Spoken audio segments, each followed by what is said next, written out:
What is up, guys? Welcome back to Live Travel Asia, where we show you what it's like living and traveling in Asia. So today's video is going to be unlike anything I've done, and it will probably be the last one that I put on my channel that is anything like it. And it's because I've had an overwhelming response to this video I made, Why I Live in Bangkok, Top Reasons. And I had 232 comments. Guys, I love it. I love answering your questions. You know, feel free to write whatever you want down there. Hopefully positive. But yes, thank you so much. But the reason I'm making this video is, although I don't want to be like that Q&A kind of channel, because there's just so many Q&A channels out there in the Thailand genre, I really don't want to oversaturate something, and I don't think I can really add that much more value to that genre, because there's so many people that are doing it who have even lived longer out here in Thailand than I have.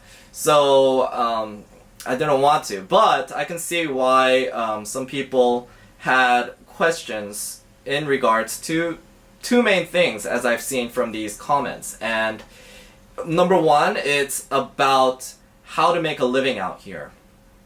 I'll touch up on that briefly, because oh my gosh, that could be a whole subgenre in itself, and there are whole channels that are dedicated to the subgenre of that subgenre, like how to be a digital nomad out here in Thailand, how to be a teacher out here in Thailand, how to be a retired expat out here in Thailand, and that actually has even subgenres of its own. So many channels: retired expat in Pattaya, retired expat in Bangkok, retired expat in Udon Thani. So I'll just briefly touch up on it. Maybe I can give you a little bit of a different perspective, because I am younger. I have a background in finance, in banking. So I'll touch up on it, and I'll let you know how you can get more information if you are really interested. So the other thing is in regards to buying a property out here. So I own a condo, yes. I didn't really want to make a big deal about that, because that isn't what I would recommend that you do as soon as you come out here. The first thing you're thinking is buying a condo. No, I'll go as far as to advise you not to do that. It's not even my opinion, it's my advice. Do not buy your condo as soon as you come out here. That is probably the worst idea ever. So I am not going to be telling you to buy a condo out here. Nor am I not going to tell you not to buy it either, as one of my other subscribers pointed out in a subscriber meetup I had. So you just want to make all the money on by yourself, huh? And not tell us the secrets. Okay, so I guess that would be misinformation too. I should maybe tell you the positives about buying a property out here as well. So I will tell you the pros and cons about buying a property out here, as I know through my experience, and give you a bit of my opinions on it. But be aware that, like anybody's advice or opinions, as you can see, there's tons of people giving that out here, it is going to be biased, because everybody has different experiences. It's biased. And just be aware, my background is that I've been living out here, first of all, so I'm relatively comfortable with Thailand. And the reason I'm living out here is I'm one of those people that like Thailand, right?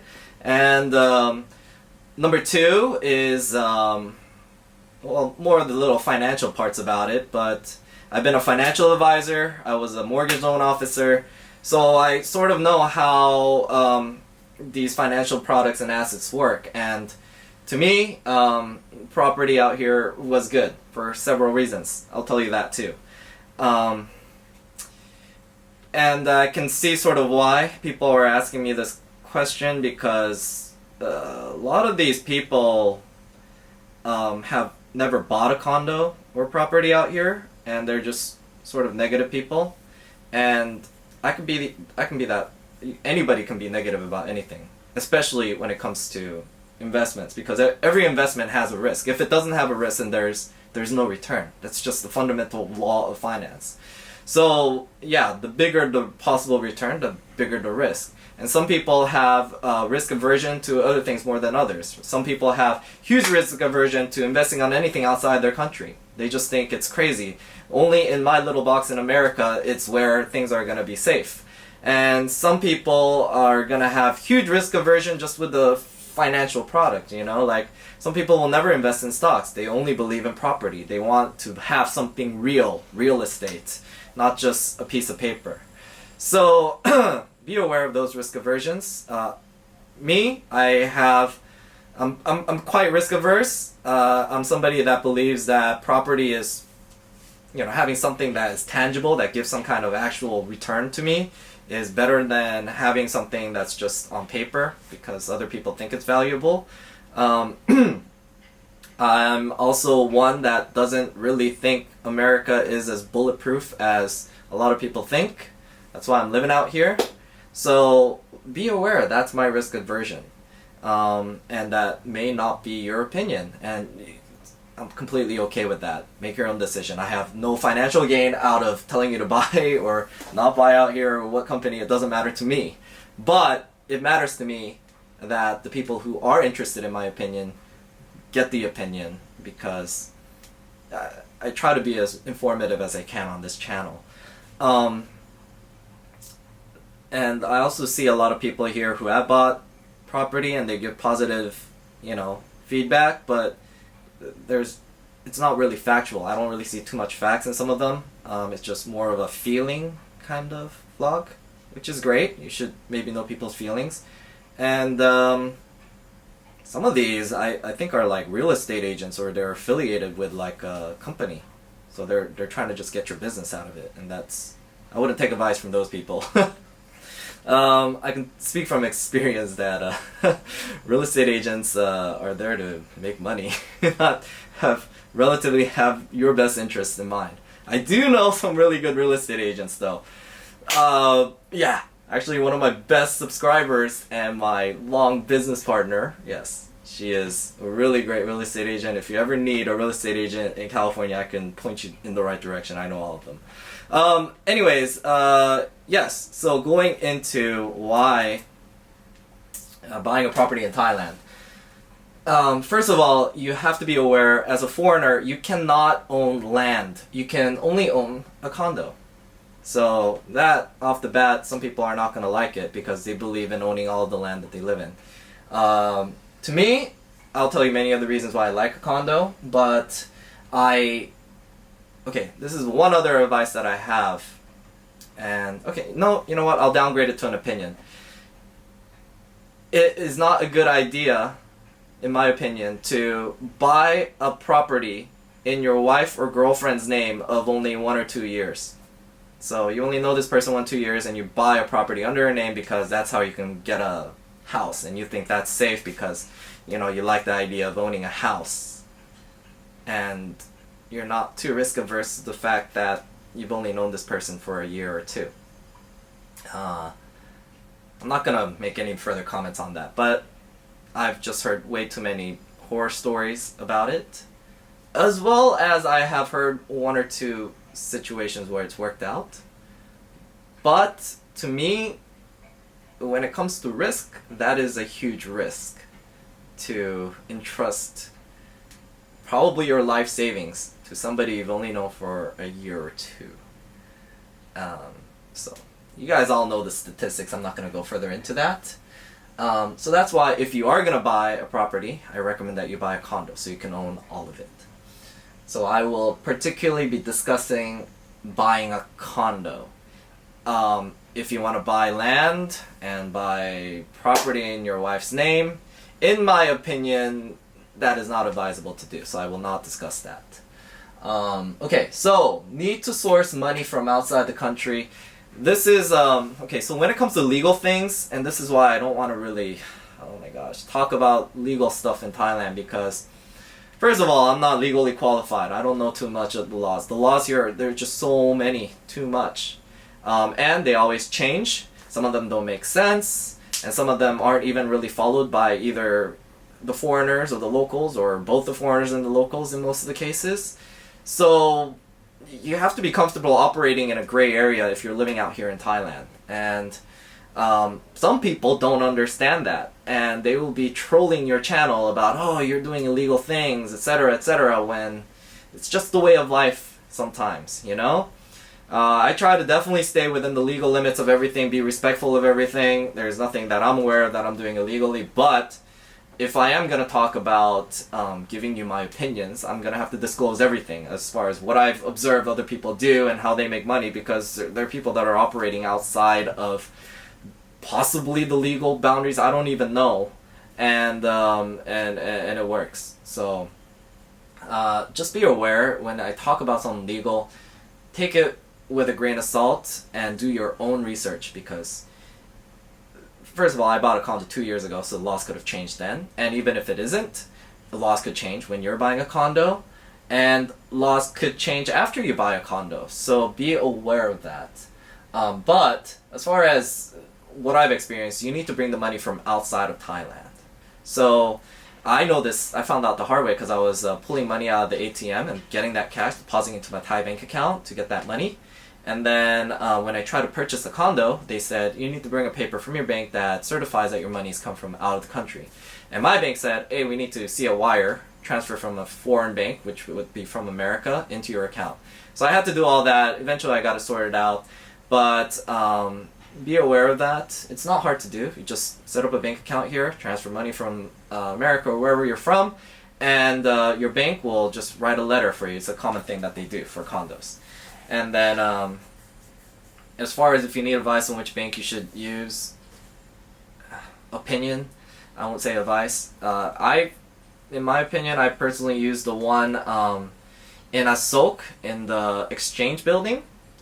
And when I was buying, I used Citibank. Actually, I had a relationship with Citibank in America, so I use Citibank for that. I don't use them anymore because they're expensive, but they took care of it. Even the K-Bank there, actually a lot of the banks in that Terminal 21 area across there in the Exchange building where you see the big Citibank sign, they're relatively fluent in, the bank workers are relatively fluent in English and are used to dealing with foreigners because that's a big international building. So, you know, that's maybe why my experience was good, but it was really easy to get that paper. And then, next, an agent is not required, okay? So this might be a big thing for us Americans because even if you don't use an agent and you're Zillow-ing it, you certainly need an escrow company, but out here, that's not how things operate.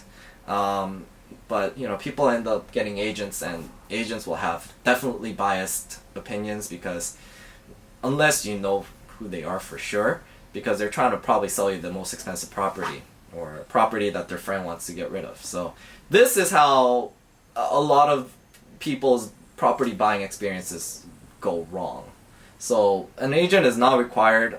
I mean, I recommend that you only use it if you know that person. Whether or not you're going to use an agent, I recommend that you do your own research on your property, and I'll tell you the way that I did it, that I was recommended. And this would be the popular site. It's called HipFlat. This would be like the Zillow of Thailand. So it's HipFlat, HIPFLAT.co.th. Not affiliated with them again. No businesses are affiliated with me. You may choose or choose not to use it. But this is just what I did. You can go here and you can look at buying and even renting for those of you who want to rent. I actually advised one of my subscribers who came out here to search here for properties to rent. And obviously you'll be buying condos most likely. So buy condo, you can search in Bangkok. Most likely you're gonna see these ridiculously higher priced condos off the bat. Oh no, never mind, it saved my preference because I was gonna show you guys. But you'll see condos in Thailand are just ridiculous. You'll see like 30 million baht, but those are not regular condos, guys. Try to stick to like the studio 1 bedrooms, something that is. I would not spend more than 2 million baht for a condo, even if you can afford it. It's just not something that you should do. And the reason for that is I would say one of my opinion is that you should buy a property that you can resell. You never know what's going to happen. Now, you shouldn't count on it. It shouldn't be like, you should really mainly be buying a property out here if under the pretenses that you're most likely gonna live in it long term or rent it out long term. Because first of all, Airbnb is not a big thing. It was a big thing, and now they're cracking down on it. The court just ruled that daily and weekly rentals are illegal. You got all the people with the money that own the hotels and everybody lobbying the government to crack down on it. I mean, the odds are stacked up against you as far as doing Airbnb and all that. So I recommend that you only do it if you really want to live in it, or do long-term rentals and then maybe come back and live in it, etc. Okay? So if you're gonna do that, you also want to like possibly sell it in the future if you don't want to live in it or anything. So you should have something that is resellable. And let me tell you about something crazy about the condo market here that you may not understand. And this is one of the reasons why you see so many of these bad opinions about buying property out here. Foreigners come out here and they're used to a certain kind of price range when they're buying a property and a certain kind of square footage. They can't compromise on that. So it's like, I understand a one-bedroom small place like this, you cannot live in it. If you cannot, then my advice is just rent, right? Just rent a single-family house. Don't try to buy it under your wife's name. Nor would I recommend that you buy like a 10 million baht condo with 2 bedrooms. Because when you start getting into that luxury condo range, and having 2 bedrooms is a luxury out here, first of all, be aware of that. In a condo in Bangkok, 2 bedrooms is a luxury. I know in America, it's like American people's minds are in a box. Like, we have laws. Like, if you have a family, you have a kid, you cannot have them sleep in the living room, etc. It's illegal. They'll actually probably take it away, like child support services. I don't know what other organization they have. But out here, it's quite normal for a family to live in a 1-bedroom like this. Mom and dad sleep on the bed, even the kids sleep on the bed, or they sleep on the couch. So be aware of the culture here before you buy a condo. That's why I keep saying don't buy a condo right away, because you're probably going to make the wrong decision and you're going to have the wrong biases. So the reason why, like, I think 2 million is the max you should get is on an average person's income, even 2 million is quite expensive to afford. And your average person is going to get a loan to get a condo. And if you don't have the income, you're pricing yourself, if you buy something over 2 million, you're pricing yourself out of a majority of people who are going to buy it.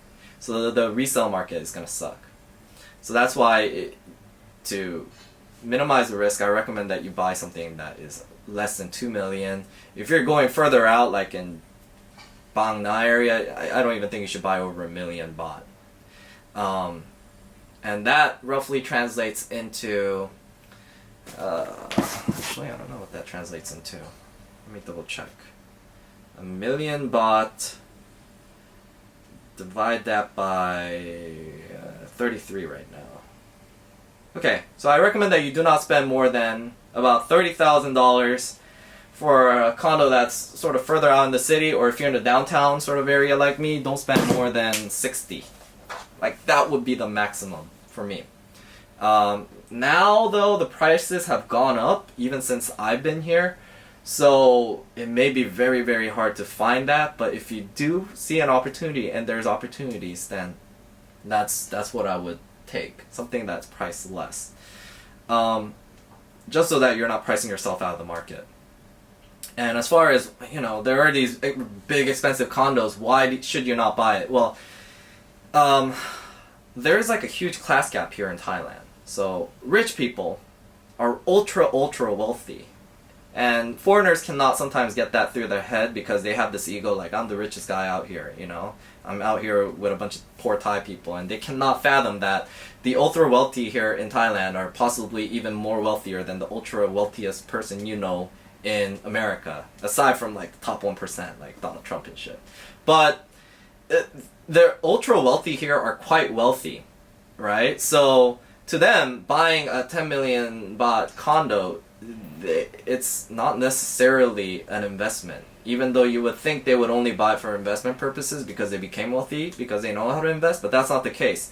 I mean, you can clearly tell that with all the Lamborghini and Ferraris that are out here, that they're paying, you know, 200-300, I don't know, some ridiculous amount of luxury tax on that doubles even the already ridiculous price those Lamborghinis and Ferraris are. So to them, a condo is like almost like a luxury item as well, just like a depreciating asset like a car, because they want to have like an extra room in downtown so they can like show off to their friends and, you know, have that downtown life. So be aware of that. Don't be going out there and trying to think, you know, you're with those top dogs, because you probably aren't. These the ultra wealthy Thais are really wealthy. I mean, you could have $2-3 million in your bank account and that's nothing to them. So like, you gotta correct your ego and get your senses correct when you're moving out here. And that is also another reason why I recommend that you live out here for at least a year before you start making these decisions about buying a property. Okay? And then, let's see. What am I... Next thing, don't buy a condo right away. Cons. Okay, let's talk about some cons. These are the obvious cons. And I'll discuss them and why it may not even be a con to some people. But one of it is there is a bit of political instability, and I would sort of agree in a technical term, because there's a lot of coup d'etats and the government switching, etc. You can read up more on it on your own. I'm not going to really talk about politics here in Thailand. That's a really sticky subject. But my opinion as far as this con is that it's not much of a con. Once you're living out here, you'll sort of realize that it's just normal to have coup d'etats and stuff. And it's not like coup d'etats and stuff in the Middle East where people are committing atrocious... That really never happens out here.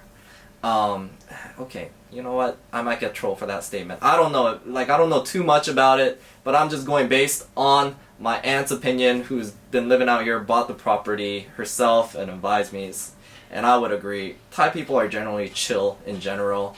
Even these coup d'etats, like, she told me a story where she was like thrown in the middle of it, and then they could tell she was bewildered and scared, and they sort of assisted her out, you know, in the middle instead of like fighting. Like, so it's a little different how politics works out here. But to me, even though technically there's all these coup d'etats and things like that, it's not really an unstable country. That's what people are scared of. Historically, I think Thailand is the only country that's not been colonized out here, and they were really relatively not involved in any major wars like World War I and II. Although I do know that the Japanese were building bridges and stuff, but they're a very peaceful country. I really don't think anything crazy is going to happen out here. But that's just maybe my biased opinion. Take it with a grain of salt. Do your own research. But that would be one con, because, you know, the fact is there are coup d'etats and stuff, and right now it is a military junta, and they're probably going to have another election. So that might be the next big, like, dip in the property value. But that's, you know, up to your opinion. To me, that's an acceptable risk given some of the other pros I'll mention. Another one is Bangkok is sinking.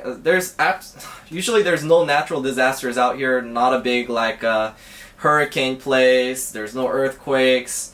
But one thing that you might be scared of is the fact that Bangkok is sort of built on a swampy area, and some of the areas are like right at sea level, and it tends to flood. And Bangkok is literally sinking for many reasons. You can do more research on this. But to me, reason why that wasn't much of an issue is I've determined, okay, one of the reasonings I told you is you should buy it if you're living there, because you're considering sunk costs. If you're renting, all of that money is sunk costs. You're not going to get it back. It's not money going towards an asset. So rent here is gonna be anywhere from 6,000 baht if you're living out in the boonies, up to about 12,000 if you're living out around here. Probably even higher, like 15,000 if you want to be like really in the downtown Sukhumvit area. And if you calculate that over a certain amount of years that you maybe plan on having a life out here, then and that amount is equal or less than the value of your property, then that's like sort of a no-brainer, right? Because even if your property value does go down, you're still owning something of something instead of just nothing, right? So that's one of the main reasons I say buy it if you plan on living out here. And when I did that break-even calculation, it was going to take me about 10 years to make up and break even for the cost of buying this property as far as my rental cost. And I wasn't even calculating inflation, so rental prices will probably go up during that time, so it'll probably be less than 10 years. And all the research I did didn't point to Bangkok, you know, becoming Atlantis in 10 years. You might think otherwise, but that's just my opinion. So that's why it wasn't much of a deal. But what was a big deal to me is the flooding, such as there was a huge flood in 2012. So I did look at all the flood maps and made an informed decision about that. That's something you might want to do. My opinion is that the Lat Prao area and the Bang Na areas are gonna flood like, you know, like a lot. Anywhere in the east of Bangkok, it's really bad. So this is Bangkok, and when it floods over here all the way to the airport. That's why they say the airport was built in swampland. So try to stay in the central areas, or maybe even on the eastern areas up here north, like, I mean northwestern areas, such as Pink Lao, which is where my aunt bought her property. But I don't like that area, and one of the reasons I bought it here is because the traffic is just so ridiculously bad over this single bridge that they have. So your lifestyle is not gonna be great. But that's just also my opinion, because I also have other YouTube vloggers who live here, and they live their life. So just be aware of that. You might want that local life, and Pink Cloud might be a good area, but other than that, if you don't want an area that floods, you want to stay here. One of the reasons why you don't want places to flood, this happens. If it floods, even if it just rains, it'll flood a little bit out around here. And what happens is it shoots up all the rats from the sewers, and you have rats crawling around. I mean, that kind of stuff is just, I can't handle it. Even in Phrom Phong it happens. So be aware of the flooding issues. I tried to avoid it. This is like he has a better area map here. So you can see Lat Prao here, it's super floody. And another reason I don't like Lat Prao is because the traffic up there is really bad. You'll see that most of the people in Bangkok live up in Lat Prao. So if you're trying to get to work, you're fighting traffic. Getting out of work, you're fighting traffic. So staying centrally is gonna help you avoid a lot of that. But Lat Prao also has a ton of flooding. In the 2012 floods, it was just ridiculous. And this area starts getting bad. I'm living right here, sort of in the outskirts, but it's relatively okay because there's a highland here, so if the flood comes, it sort of filters down there. And Ekamai Tonglor is right below me, and that's where all the rich people are, so Bangkok tries to protect this area anyway. So that is why it doesn't really flood too much up there. But do your own research. Rama 3 is also really good. If I didn't have to work, I might want to live there. That's a cool area to live in. But yeah, just do your research on the flood. That's my advice. Now, okay guys, so I didn't like cut, edit or anything. It's just that my camera has a 30-minute recording limit, and I've exceeded that. That tells me I am talking a lot. This is such a long vlog. It's not a vlog, it's just a Q&A. But let's go into the pros. Pros, it's Thailand. I don't have to say too much about it because all my videos are about why I like living and traveling from Thailand. So If you agree with it, that would be a huge pro. Next, low overhead. This is a huge plus to me, knowing, especially being a mortgage loan officer, doing all those daily cost expenses, such as how much it costs for you to pay your annual property taxes, your HOAs. I mean, I'm coming from California, where even though we have Prop 13 to limit the property tax increases each year, in America we're paying anywhere from 1 to 2% in property taxes annually, which translates, even for my condo, I was paying about $4,000 a year, and HOA was about $300 a month. So my particular condo here, and my HOA cost is about $400 a year. So it's not that high. It's almost like no overhead, because you also don't have annual property taxes, which I feel like America's the only place that has annual property taxes. You don't really truly own your property. And it's quite ironic because, people are complaining you don't really own your property out here, but in America you actually are paying the city every 6 months for that property tax. So there's no overhead out here. You just pay, I believe, 5% or 2.5%. The reason I'm confused is because the builder paid half of it. I paid like something very minimal for a property tax to purchase this condo. And then when you sell it, I believe you have to pay. Now, I think it's about the same amount. I didn't do too much research on it because, like every law here, it's subject to change. So it might be different when I'm about to sell it. But yeah, basically almost no overhead. You can just, buy it, sit on it, and it's not really going to cost you much. And that was one of the reasons I thought it would be a great place to buy a property, because if I'm traveling or something, I want a home base to keep all my figurines and stuff, and maybe come back to relax.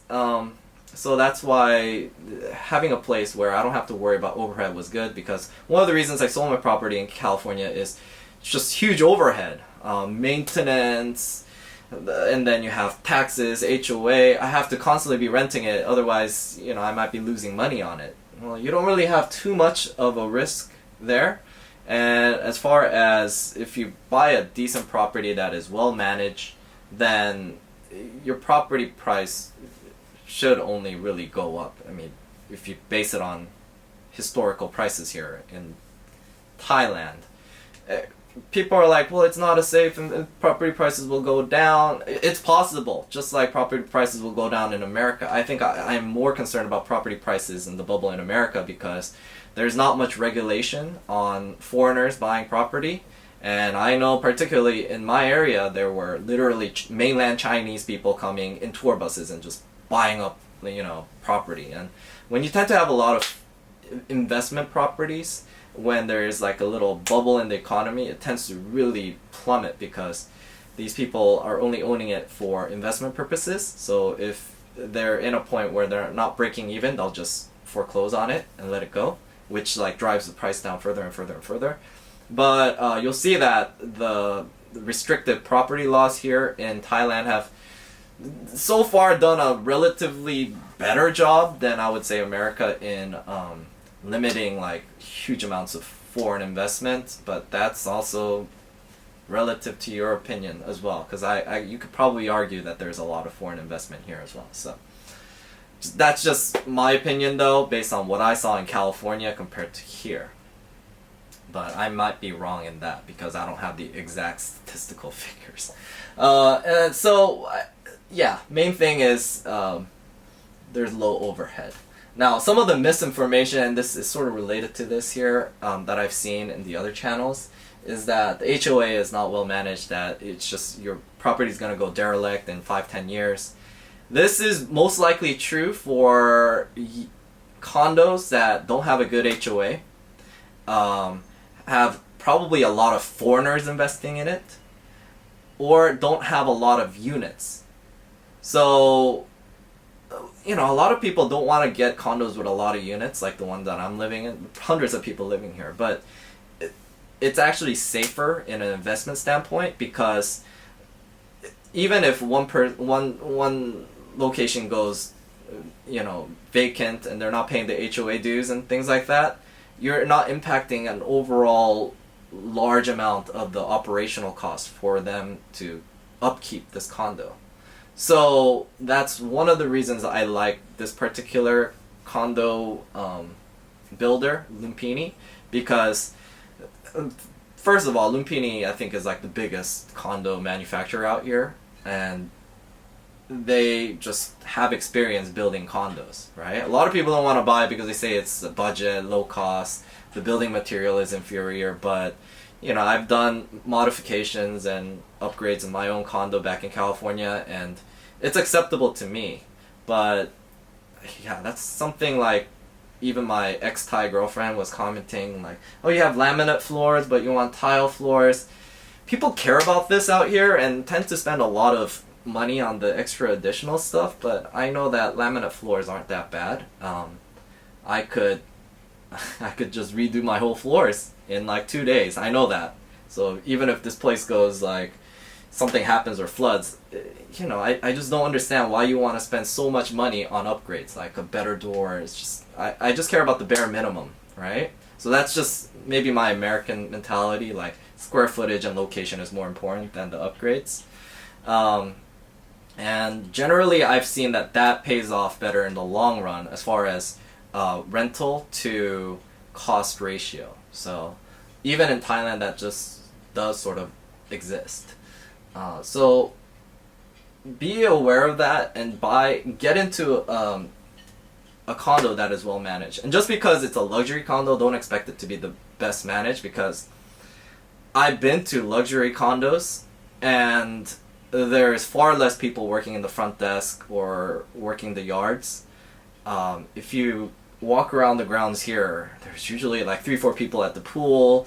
There is like a whole juristic office with like 7-8 people staffed, and they have like about 5-6 grounds people, the janitors. They have like 4 security guards. I mean, this place is well managed. So I don't know how much better managed you can get with the HOA and them upkeeping it. So there's definitely HOAs that are well managed like mine, but be aware there are HOAs that are not well managed, and that's why I don't recommend that you buy a condo from a builder that is not well known or doesn't have a track record of managing their HOA. That is huge, because I've seen some condos go derelict, and that's because they don't manage it.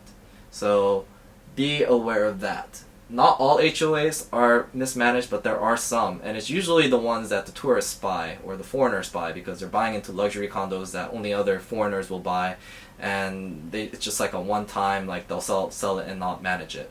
So if you see other Thai people buying it, like middle class, normal working people, then that's probably a good sign it's going to be managed, because local Thais living here aren't gonna accept a HOA that's not well managed, and they'll probably figure out amongst themselves the correct HOA company or hire their own security guards to take care of it. Number 2, properties are not built well. That, I didn't even spell that right. Build well. Built well. Yes, this is possibly true, especially if you are buying land and then building your own house out of scratch because your Thai wife wants it out in the middle of Isan or somewhere. But if you're buying a condo from a well-known manufacturer, the building standards here are quite decent. I'm not an electrician or whatever, so can't comment on it from a professional standpoint, but having gutted my own condo myself and renovating it, I could tell you that it's quite well built. Even this one, which is sort of in the lower budget line, the Lumpini condos. So I don't think there's too much of an issue if you're going with a known builder. Now, if you're going with a new builder, even a big condo, yeah, there could probably be issues. I've heard that the Ritz-Carlton, I think that's what it is, they have residences, like the tallest building now, it has all these crazy shapes. That one has issues. So it's actually not necessary. Go with a local builder who's been building for a long time, has a track record of having built condos and finishing them on time, because there's all these new condo makers and stuff, and they're not really doing a good job on it. Then yeah, you're gonna get screwed.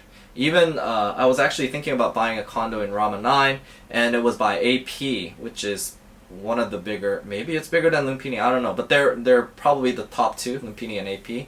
But it was more of a luxury condo, and it was going to cost twice as much. But they finished, I believe, almost 2 years behind schedule because, no, 1 year.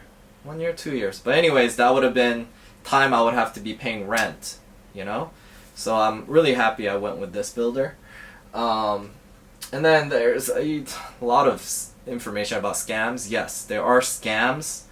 But if you are going with a local Thai builder, then you should be fine. Now you're contracting out your own builders, or you're buying through somebody who's like advertising in your country. I mean, guys, don't ever trust anybody that targets foreigners. I don't even trust travel agencies that do that. So usually they're targeting foreigners because you don't know better, and then they can make a higher profit. So don't think, oh, because this person is targeting foreigners, they're going to treat foreigners right. Go with a company that is selling to locals, because Thais have a big thing about face. They do not want to screw over another Thai person, because that's going to get blasted all over the newspaper. They're going to lose face even if they make money, and they're not going to have a happy karma, good life out here. So go with a local builder that sells to locals, and that's why I purchased like a local condo like this. And my aunt would only buy this condo. She only advised me to buy this condo. I've been doing pretty good. I actually checked Hip Flats right now, and my condo I bought at 1.7 million. And now it's selling for, well, it is the smallest square footage one, but I didn't really see anyone selling on the high floor like me. And it's selling for, yeah, like 2 million. Wait, is this right? No, this is not the Lumpini Park Rama 9 Lunch. Okay. Yeah, alright.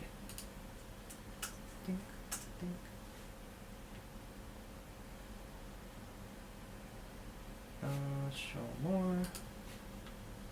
Okay, oh, here it is. So yeah, you can see it's doing quite well. Well, this is, oh, this seems very expensive. 2.6, 2.8. Yeah, it's a studio. So I've done quite good. So don't let people tell you that you cannot make money off of buying condos, because the only people that I actually know that bought condos have only made money. And the people that have lost it, I've just only heard through the grapevine. So that might be a thing for you, but also right now, the property prices are very, very inflated, even in the 2 years I've been here. So I am really, really, I don't know if I can advise you to buy right now, but even 2 years ago, it was the same. I remember my ex-girlfriend then getting an MBA at Chula was saying it's the wrong time to buy. Property prices are high. But I still bought it, and I've done well. But that's just how assets are right now. Everything is overpriced, you know. It's you're living in a box if you think, oh, asset prices here are overpriced, but hey, Apple is a safe investment, you know. Apple stock prices are pretty inflated too. So everything is relatively not a good investment right now at this time. That's just my opinion. Everything is overpriced, and everything is sort of at a risk of a bubble. So, you know, it's like, where do you want to park your money? To me, I might as well park something in a place where I know I'm going to get use out of it, even if, you know, something, I don't want to say that, even if something hits the fan and property prices aren't doing good, I'm still going to be living here. So that's why I recommend that you would only buy property if you plan on living, you're comfortable with the area that it's located in, you like the lifestyle it'll give you, and you know, it's going to save you on that rent, and at the end of 10 years or whatever, that it would cost you to break even with the amount of rent money that you would be paying otherwise, you at least own something, right? So that was my reasoning for why I bought a condo, and this is how you buy a condo. Oh, forgot. So how do you actually get it? What I did was I went on that Hip Flats website. It's so simple. This is probably the easiest part. If you actually want to buy it, hit up one of these people here. And this is another reason why I recommend you go to a major builder, because a major builder is going to have established juristic offices or headquarters where they themselves take care of all the title and transfer work and all that. I bought one on a pre-build stage, so it was like 2 months from being completed. Those are probably the best priced ones. And basically what you do is you buy a contract from somebody who has been making sort of down payments in the pre-build stage, and then they will just transfer the title directly to you. And you go to the builder to do this. So that was how I sort of minimized all those scams stories that I hear about this agent, you know, sort of makes it feel like you bought a condo but you really didn't, and it's like this fake piece of paperwork. Well, if you're going to Lumpini or AP headquarters and you see like a regular working person transferring that title over to you, then that's relatively probably the safest way you could purchase a condo. And that's the way I recommend. I don't know what happens if it's like already in the post-built stages, but I imagine it would be something similar. Go to the condo headquarters, make sure you know who owns that condo, and then make sure that they are transferring the title right there. Because, and I would not trust an agent. An agent could screw you over because all they want to do is make money. But you're over there just with a desk jockey just doing her job. She has no reason to screw you over. She's just doing her job. She's going to check who owns it, transfer the title to you. And that's the way I did it. I found somebody here. I believe she was a dentist with Bangkok Hospital right over here, and she bought it for herself, but she ended up just keeping another condo, and she said, I'm selling my, you know, pre-build, like, you know, registration at a profit. She already paid, like, so much money into it, and I think I paid her, like, an extra $5,000. So basically that was the profit she made on it, right? In the 2 years that she held on to that pre-contract. But it was actually priced even lower than what the builder was selling some of the units that the owners were contracting out with them to sell out to people like me for a commission. So I thought that was a good deal. So I went directly to somebody who owned it, cut all the middlemen out, so I got it at a lower price. But I still went directly to the juristic office of that builder and then switched all the titles, so I make sure that I'm the owner. So that if you do go through it, I would think that's the safest way to buy a condo. And as far as the paperwork and everything, oh my gosh, working as a mortgage loan officer, I know it takes 30-day escrow. You gotta make sure you do a title check and blah blah blah blah blah in America. But here it's just literally, it was like easier than buying a car. I think I went there in like 1 hour because 30 minutes I was waiting because there was a bunch of people buying condos because it was like just completing. In 30 minutes they just transfer the title, etc. One thing I do recommend that you'd be very, very, very careful about is your name. Because they'll have to register it in a Thai name, and they're going to translate your name, and then later on if your work permit isn't, like, they misspell it or spell it something different, and it's such a pain to go through the bureaucracy to correct that. So that would be my biggest advice. That's the hardest thing. Figure out, like, if you have a work permit, make sure it matches the spelling on the work permit. And then if you have like a middle name, this is a big thing here. Make sure they include the middle name. I know in America it's not a big thing. They just like, you just can give first and last name, but they need everything to match. Otherwise, it's going to be really hard for you to register your household and things like that in the future, which other vlogs will cover. Okay, so now I'm going to talk about how you can make a living out here in Thailand. Oh, this is such a big thing. Alright, so let me just briefly discuss. It's hard to make a living out here in Thailand. Alright, I'm going to discourage anybody who is planning on coming out here and think they can make a ton of money and have like an easy lifestyle just working as just like a regular person with no plan you know, they can just come out here and find a job. That is probably the hardest thing to do in Thailand, and that's why a lot of people are in illegal status. They come here, they want to live here, but they can't, you know, find a job. So then they just sort of go on tourist visas, and they do that for like a year or something and go back home. And you're always constantly worried, you know, if you're a tourist, if they're going to let you back into the country or not.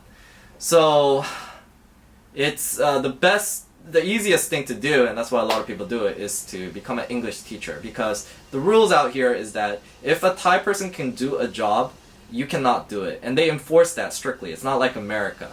So, like, you cannot get a job. If there is like a common job that another Thai person can do, but they just don't want to do it, then it will most likely go to one of the ASEAN country members, because they have an economic compact here or something. So it'll probably go to like a Cambodian or Myanmar, Burma. Some people get offended depending on how I say it, but Myanmar, Burma person,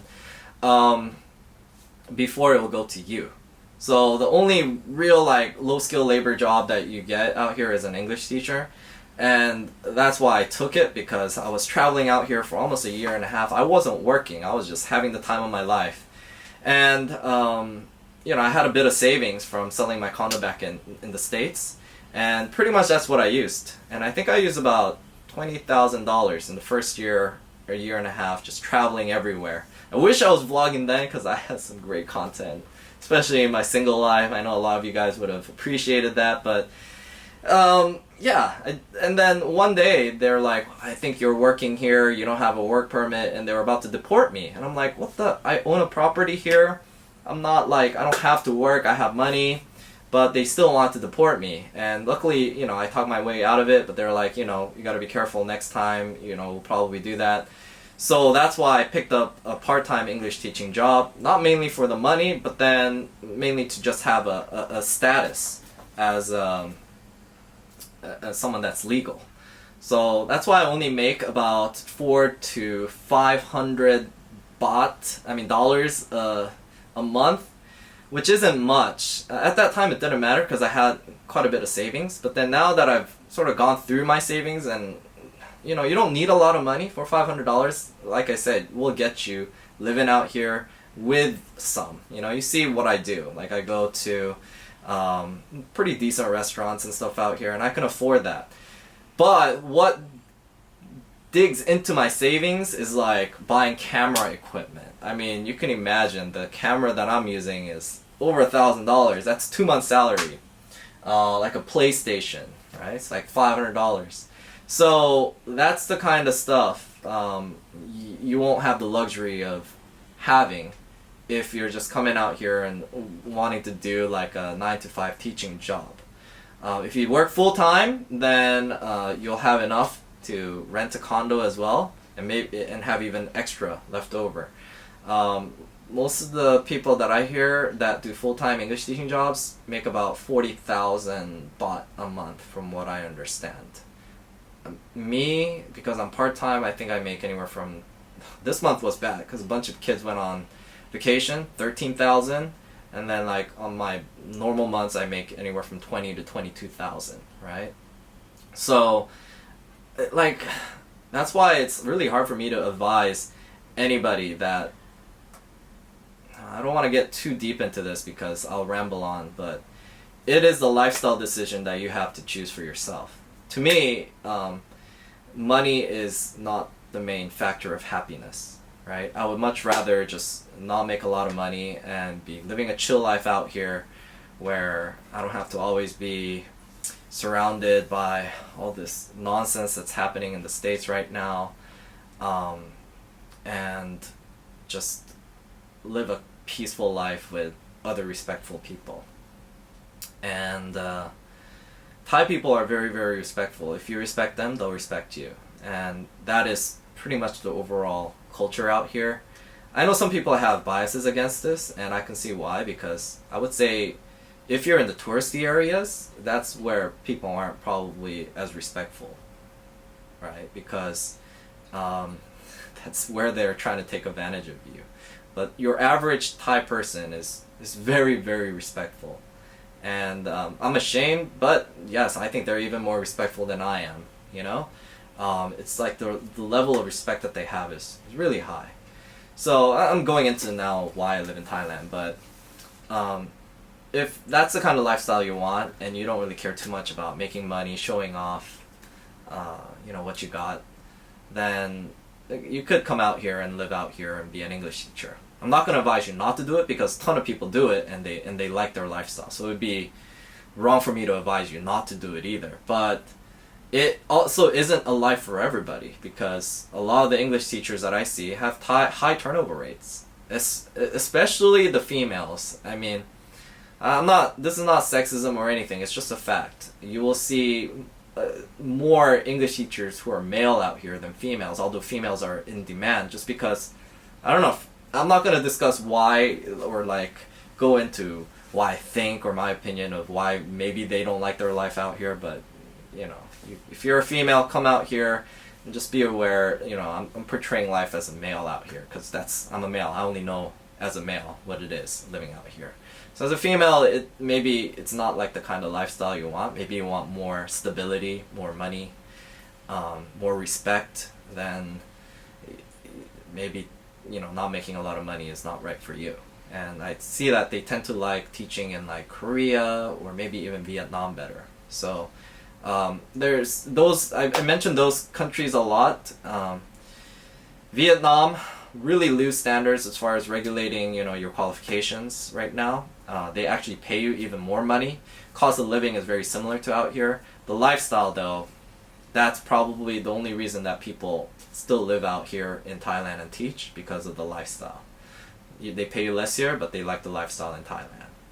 Vietnam is a whole other beast, and I eventually want to do a video on why I didn't choose to live in Vietnam, because actually I have a lot of Vietnamese friends, and there's a lot of things about Vietnam I like, but ultimately I chose Thailand over it. And Korea, I'll do a video on that. I do a lot of video because I'm Korean American. I know about Korea as well. Now, if you're not going to be a teacher, so if you're going to be a teacher, first of all, you have to, if you want to come here and do it the easy way, you have to have a bachelor's degree from a country that is a native English speaking country.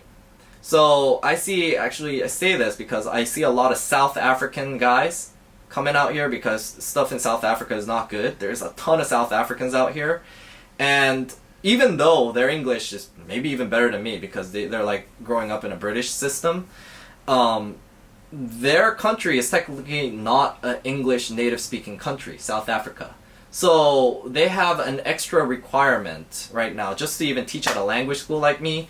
Not only do they have to get a bachelor's, but they have to take like a test. I get this confused sometimes. TEFL. But they have to take another certification test just to certify that they know English, like what the locals take to get like a grade. And then they also have to do another TESOL, like a teaching English second language course. Me as an American with, even though I'm born in Korea, I have a degree from America, right, a bachelor, but it's not an education field. So I can't, okay, I'll go into that, but all I need is basically a TESOL certification, teaching English certification from an accredited place out here, and then I can work in a language school. So there's no reason for you to get the TESOL ahead of time. My language school paid for it, on their own, and then they just sort of indentured me to work for them for 6 months to pay off that. But yes, your language school can pay it off, and it's better to use a place that is accredited, because now there's all these extra requirements. However, the thing that's happening right now is there's a lot of talk about how the level of English in Thai schools, it's not good.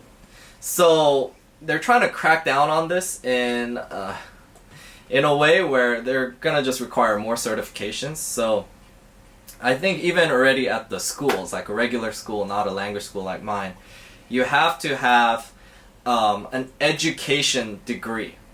So my business degree isn't gonna qualify for that. So yeah, I don't know if they could really enforce it because of such the high turnover here and the low pay.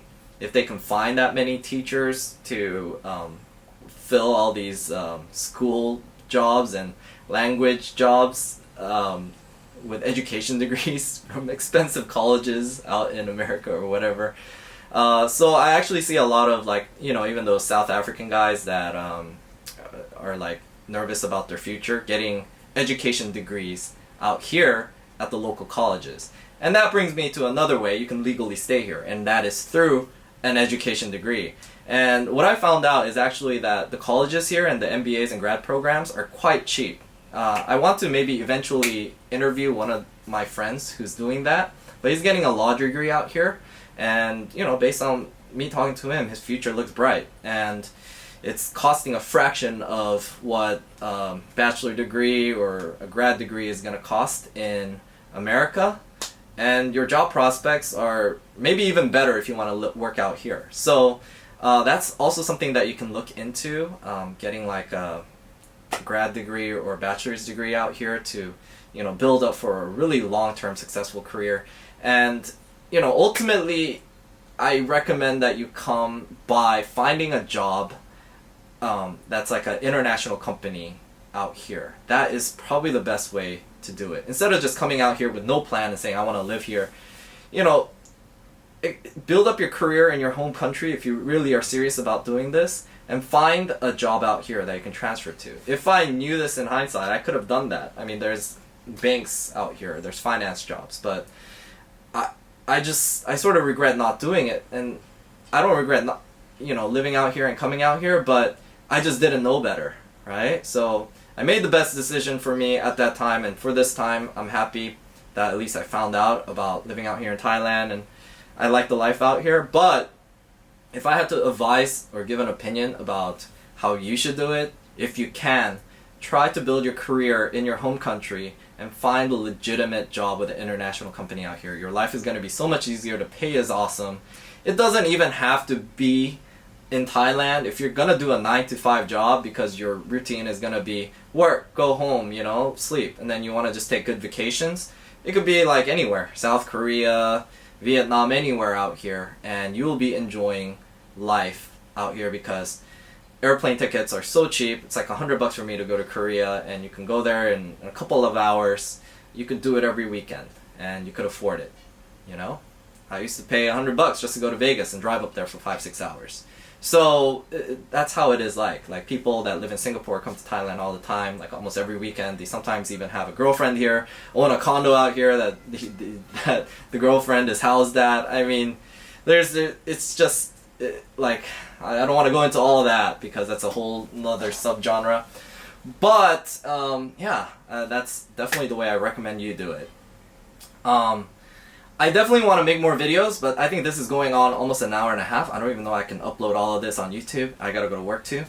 But one thing I did want to mention is that, yeah, I'm not making a lot of money out here. I do definitely want to do more videos like this, but it takes a lot of time. This must have been like my 5th take on it, because the first time it wasn't focused, second time I pressed record, it wasn't recording, third time the battery died, and I've been re-talking this whole 30 minutes speech like a couple times. And I really don't have that much time to do all of this Q&A.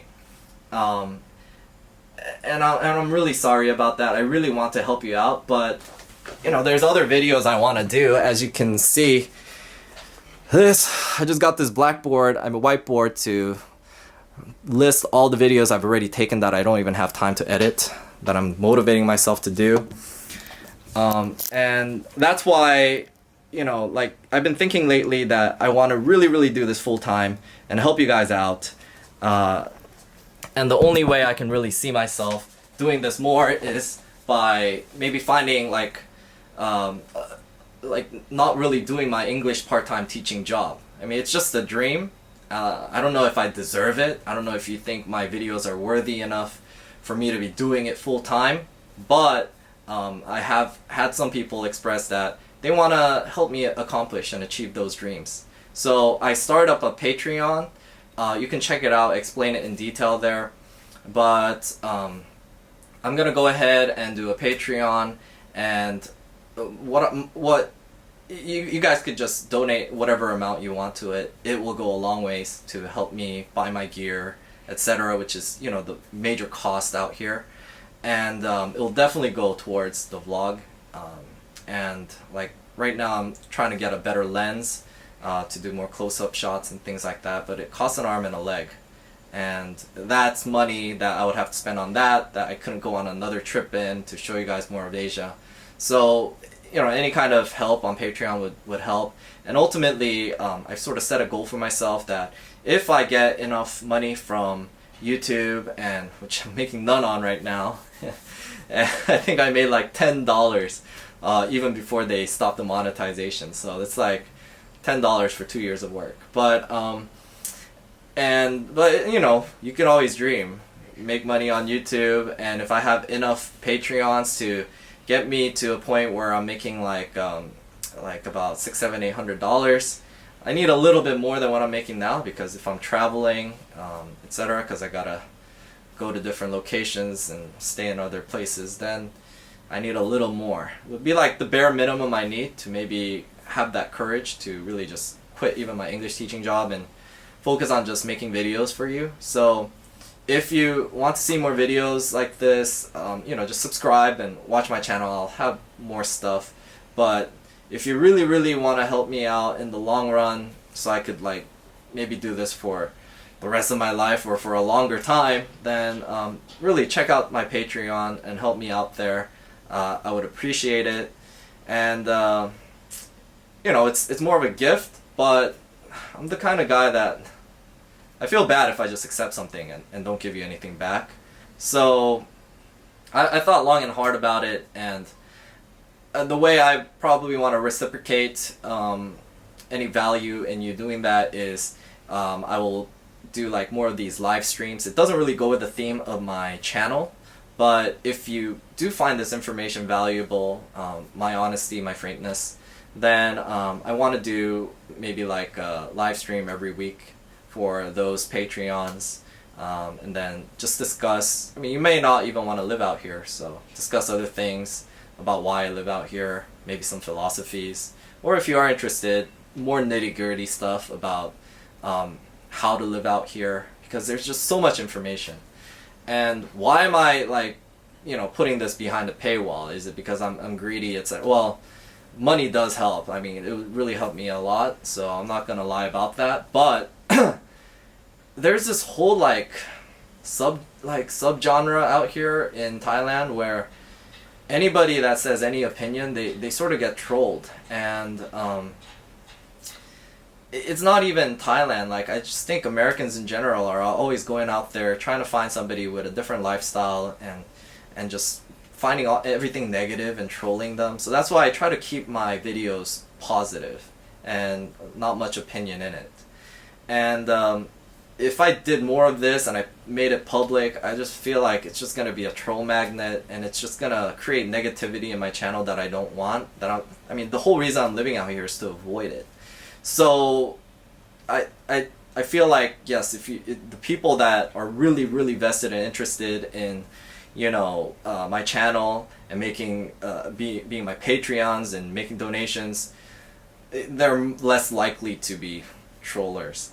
So that's where I could be more frank like this, talk to you about my opinions, give you my observations, which everything out here isn't PG-13. I've observed things that are negative, and observed things that are positive but aren't PG-13. So I could discuss that too as well with the Patreon. So that's why I would like to just sort of keep it off record. Yeah, even if I have one, I have different tiers there, but even if I have one member, I will do a live stream and we can chit chat and talk about whatever we want, and hopefully you guys give me more things to discuss. There's so many things I want to discuss, but I just don't have the time to make a vlog for. This one probably took me a while to record, but I'm just not going to really edit much out of it, so I can put it out there and get the information out to you. And that's sort of what I want to do with the Patreon live streams. Just unfiltered, get you guys information. If my internet connection is good, maybe I can walk around and show you guys around a certain place. So anyways, check check out my Patreon, and even, oh, by the way, let's say you do want this kind of information, you really are interested, and you can't afford it. I mean, maybe that's possible, right? Like, you don't have the $3. I'm not gonna judge that. If you really, really are, like, maybe you're a young kid or something, add me on Facebook, message me. I'll give you access to the live streams or whatever. I'm not here to really make money or anything out of it. So if you can't, and you really honestly just want more information about Thailand, and you value it, yeah, just message me on Facebook. If I ever start doing the live streams, this Patreon thing does take off, I'll give you access to it if you really are someone in need of this information and you can't afford it. So yeah, anyways, I'll discuss something else more later. I really gotta go to work right now, but I will see you this week, because I'll have a video Saturday, a normal one, about living and traveling in Asia.